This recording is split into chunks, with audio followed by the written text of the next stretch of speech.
So, all of you know my interest in biblical archaeology, but sometimes I get the question, what is biblical archaeology? Archaeology is the study of material culture which is left from previous civilizations. Therefore, biblical archaeology is traditional archaeology, but it's conducted in the lands of the Bible, Egypt, Jordan, but primarily Israel.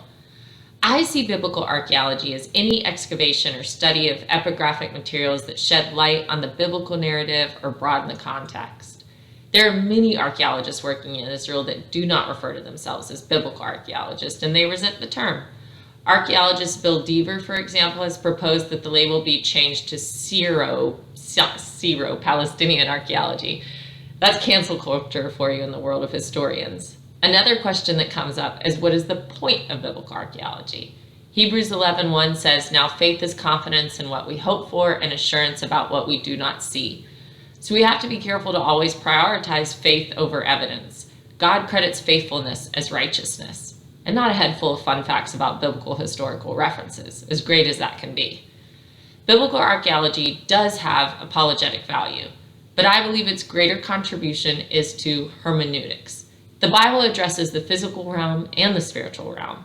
Archaeology can only shed light on the physical realm, but that it does very well.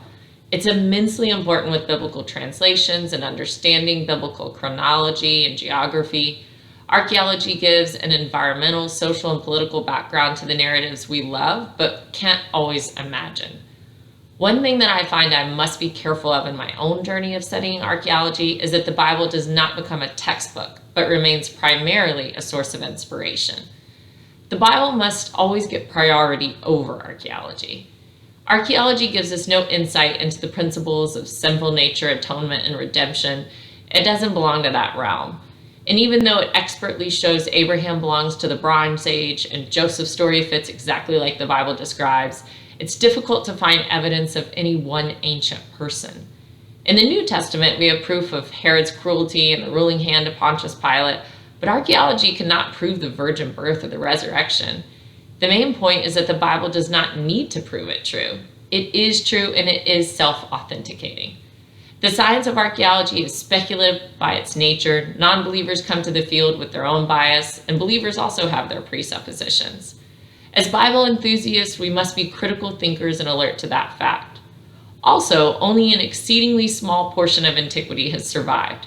From the tells that have been identified, only some have been meaningfully excavated, and out of those, even fewer have published final reports and made them available for cross-analysis. The greatest benefit to archaeology to me is that it provides an extra witness.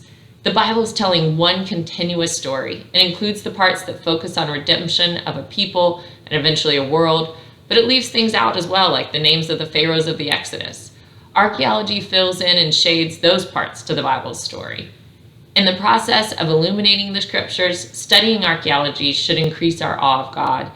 Every time another detail from the Bible is validated, I feel the sense that I'm standing on holy ground.